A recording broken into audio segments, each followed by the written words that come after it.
துணியெல்லாம் அலசி இந்த மாதிரி தான் ரவுண்ட் ரவுண்டாக எடுத்து வச்சுருவேன். ஏதோ கொடுத்துருக்குறாங்களே அதை வச்சு க்ளோஸ் பண்ணிவிட்டு இதையும் க்ளோஸ் பண்ணிவிட்டு இப்போ ட்ரையரை போட்டு விட்டுறலாம்.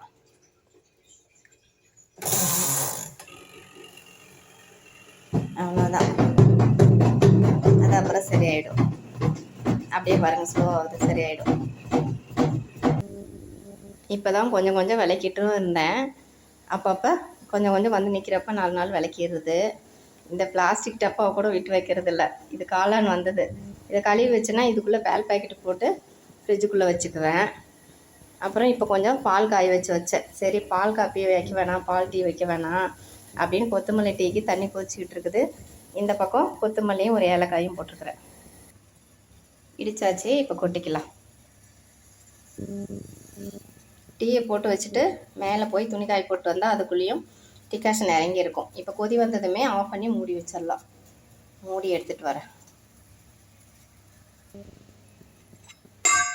அவ்வளோதான், அடுப்பு ஆஃப் பண்ணிடலாம்.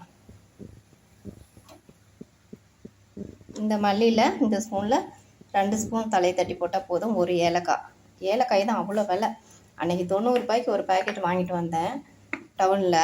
வந்து எண்ணி பார்த்தா கரெக்டாக 90 காய் இருக்குது. 90 ரூபாய்க்கு 90 ஏலக்காய். இப்போ போய் துணியை காய போட்டு வந்துடலாம். இப்படி தான் வரும். அப்புறம் நம்ம துவைச்சோமா கையில் துவைச்ச மாதிரியே இருக்கும். வந்து வாஷிங் மிஷின் மாதிரி சுருக்கமெல்லாம் வராது. இப்போ எடுத்து போட்டுக்கலாம்.